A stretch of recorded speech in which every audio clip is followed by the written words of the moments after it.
I never wanted to be a cheap person. All my life, I think I live with this question. What's the difference between cheap and frugal? Here's how I've come to see it.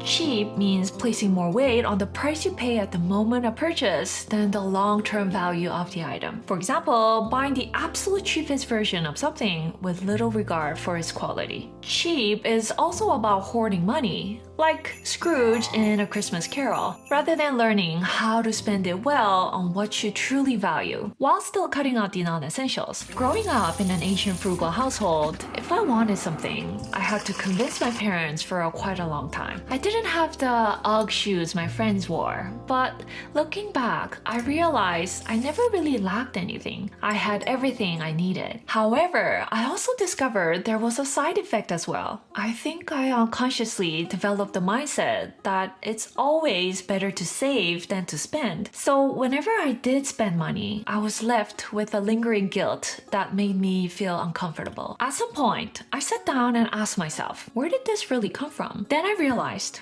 while I do agree that living frugally is wise, there was also a hidden desire in me. What if I had enough money I can ever spend, so I didn't have to live with the constant pressure of second-guessing or overthinking every purchase? That ongoing pressure led to a subtle guilt every time I clicked the buy button. With that said, I believe there's a spectrum of frugal living, from the grumpy side on the far left to the happy side on the right. Today, I'm going to share 3 things that genuinely helped me to shift from guilt-driven spending on almost a cheap kind of frugality to the bright side of frugal living, where spending feels more intentional and filled with joy. Point 1. Expense tracker that actually works. The number one thing that helped me move from grumpy frugality to happy frugality is this expense tracker.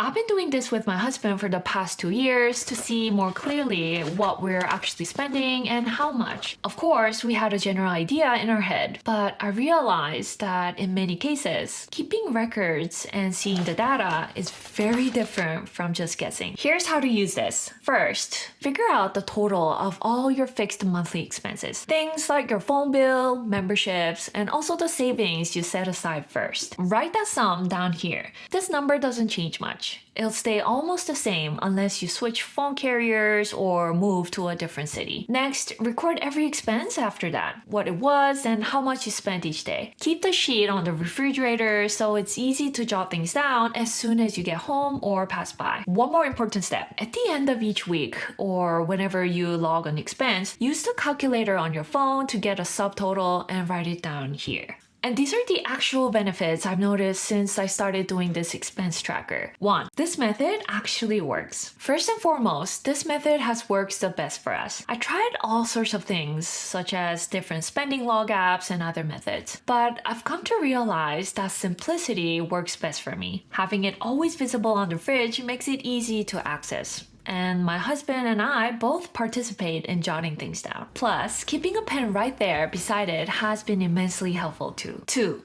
Better control over spending. I can now clearly see how much our family spends each month, with a breakdown by category, even color-coded. Of course, you don't need to color-code every month. Doing it once or twice is enough to give you a clear picture. It's surprising how those small, unnoticed purchases can really add up over time. With this full view, I can make better decisions, cutting back on non-essentials and choosing where to spend more meaningfully. Overall, I feel much more in control of where our money goes. 3. Helpful budget goal. We can set an ideal spending goal and try to stick close to it. Honestly, sometimes we go over, and that's okay, as long as we stay mindful. Life happens, right? One way this budget goal helps is if we've already hit our dining out limit, but still crave going out for sushi, we just wait a few more days for the next month. Some might say it's sad to wait, but I found it actually makes me appreciate the day even more. 4. Confidence in spending. Most importantly, this system allows me to spend with confidence. Since I know how much I have left and how much I can still spend, I feel less guilty when making purchases I truly value. I've realized that guilt often comes from not knowing, being unsure of how much you've already spent or how much room you still have left for the month. Recently, I've also added this wish list section at the bottom. The idea is simple. Whenever you feel the urge to buy something, Instead of immediately clicking the buy button, you write it down here. This gives you time to reflect on whether it's truly a reasonable purchase, rather than giving in to a compulsive, emotional decision driven by a dopamine hit. A couple of days later, if you still feel it's a good buy, then you can go ahead. But if you change your mind, you can just scratch it off. At the end of the month, it's also fun and insightful to look back and see the patterns. What you wrote down, what you crossed off, and what you actually went ahead and purchased. One thing to be careful about, though, writing this expense tracker shouldn't become a burden. Make the process of recording as seamless as possible. For example, my husband and I don't track every single cent because we don't want this process to feel more overwhelming than life itself. Adapt it to your own style, as long as you're still keeping the benefits mentioned above. By the way, if you like, you can download the free PDF version of the expense tracker from the link in the description. Point 2. A mindset shift for happy, frugal living. This was the most important part for me in moving from grumpy frugal to happy frugal, shifting to the brighter side of the spectrum. Honestly, here's what I used to think, which I didn't really express to anyone but my husband. I believed that living frugally was something people did only because they had to,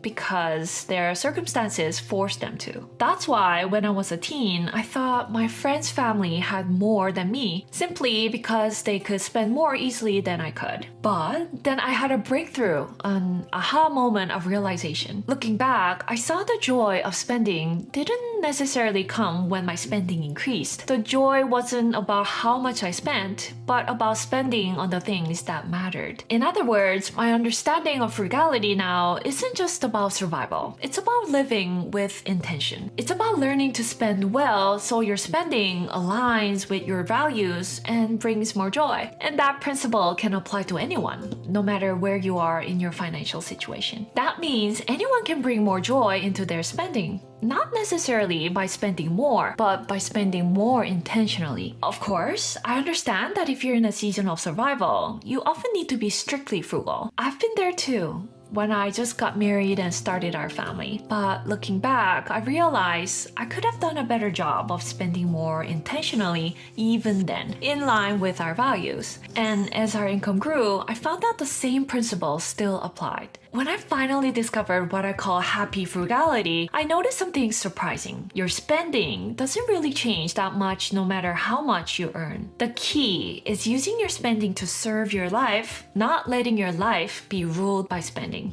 I've seen people who are financially abundant yet lack the wisdom to spend in ways that bring true joy. That's why I believe, yes, earning more income is one skill worth learning, but mastering how to spend it well with what you already have is just as crucial for living a more joyful, balanced life. Point 3. Finding out your true values. Some might ask, what does it really mean to spend according to your value system? In a way, it sounds straightforward, but it's not always easy to apply. I'm going to share my personal example here, but also keep in mind this can be different from person to person since everyone values different things. With that said, these are the areas I've realized I value most. The ones where spending brings me joy afterward, not just in the moment when I click purchase. Experience over possessions. Especially while raising 2 kids, I felt this truth even more strongly. When we asked them, when were you happiest as a child? They don't mention birthday or Christmas gifts, surprisingly. Instead, they talk about memories, things we did together as a family, or the places we traveled to. Another example for me these days is making homemade matcha. It's become one of the most enjoyable parts of my day. I love the taste of matcha and drink it every day. But over time, the process of making it has become just as fun as drinking it. My younger son often helps me prepare it, and he really enjoys it since he loves helping with anything related to cooking. I used to get a latte at Starbucks every single day, thinking it was something I needed to get through the day. At first, I thought it was the caffeine I couldn't live without, but later I realized it was more of a lifestyle habit, a ritual I simply fell into. What I actually valued was the frothy milk and having something comforting to sip on while I focused on my work. Yes, it takes a bit more time to make my own latte, But if I cherish those moments and see the value in them, then I think it's the right choice. The bonus of this shift is that I end up saving a significant amount financially every year as well. Giving and sharing. A few weeks ago, one of my close family friends came over. It had been a while since we last saw each other. She handed me a handwritten card, which is always my favorite kind of gift. Inside, she wrote such kind and encouraging words, especially about my mom's passing earlier this year. But what touched me even more was what she had tucked inside the card. A Lululemon gift card. It wasn't just the gift itself, it was the thought behind it. She remembered a small conversation we once had, where I mentioned before that my mom had told me how comfortable Lululemon sports bras were. The fact that she remembered that tiny detail and chose something meaningful based on it really moved me. It wasn't about the brand or the how much. It was about the care, the listening, and the heart she put into it. My mom would have been happy if I told her that my friend had given me this gift card. I'm sharing this because it reminded me of the kind of spending I want to pursue as well. Not just giving for the sake of giving, but giving with care and prayer. I believe that's the kind of spending that carries real value, bringing joy and meaning not only to the receiver, but also to the giver. There were times when I spent money just to keep up with others, wanting to buy things simply because everyone else had them, or because it felt like the trendy thing to do. I didn't even realize I was doing it at the time.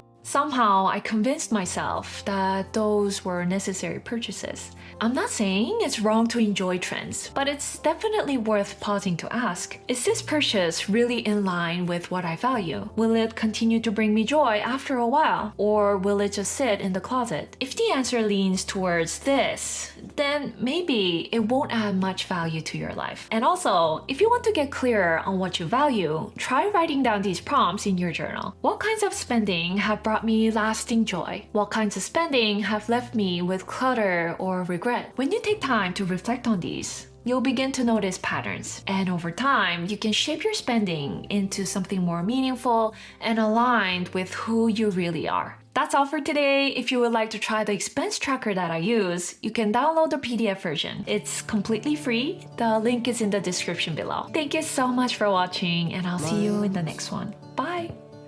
Shining from the window late at night, I'm just watching someone else's life go by, wishing